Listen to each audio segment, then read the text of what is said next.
নবী পাক সাল্লাল্লাহু আলাইহি ওয়াসাল্লাম অন্য শিশুদের মতোই খেলাধুলা করতেন, কিন্তু কখনোই মূর্তির কাছে যেতেন না। যখন অন্য শিশুরা মূর্তির সামনে খেলত, কখনো তাদের পূজার নকল করত, তখন তিনি নীরবে সেখান থেকে সরে যেতেন। একদিন বিবি আমিনা রহমতুল্লাহ আলাইহা দেখলেন কিছু শিশু কাবার পাশে খেলছে এবং তাদের ছোট ছোট হাতে মূর্তিগুলো ছুঁয়ে দেখছে। কিন্তু মুহাম্মদ সাল্লাল্লাহু আলাইহি ওয়াসাল্লাম একটু দূরে দাঁড়িয়ে আকাশের দিকে তাকিয়েছিলেন। বিবি আমিনা রহমতুল্লাহ আলাইহা বিস্মিত হয়ে জিজ্ঞেস করলেন, বেটা মোহাম্মদ, তুমি তাদের সঙ্গে খেলছো না কেন?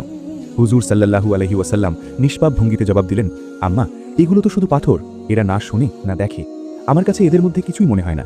এ কথা শুনে বিবি আমিনা রহমতুল্লাহ আলাইহার চোখ ভিজে উঠল। তিনি ছেলেকে বুকে জড়িয়ে ধরলেন এবং তার অন্তরে আরও দৃঢ় বিশ্বাস জন্ম নিল যে এই শিশু আল্লাহর পক্ষ থেকে প্রেরিত এক বিশেষ আমানত।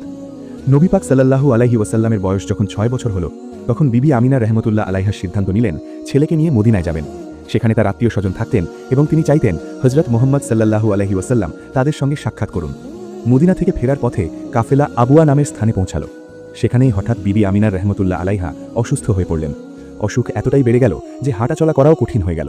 তিনি ছেলেকে বুকে জড়িয়ে কাঁপা কণ্ঠে বললেন, বেটা মোহাম্মদ, হয়তো আর আমি তোমার সঙ্গে থাকতে পারবো না, কিন্তু মনে রেখো তুমি কখনো একা নও, আল্লাহ তোমার সঙ্গে আছেন। তোমাকে এমন এক দায়িত্ব দেওয়া হবে যা এই দুনিয়ায় আর কাউকে দেওয়া হয়নি।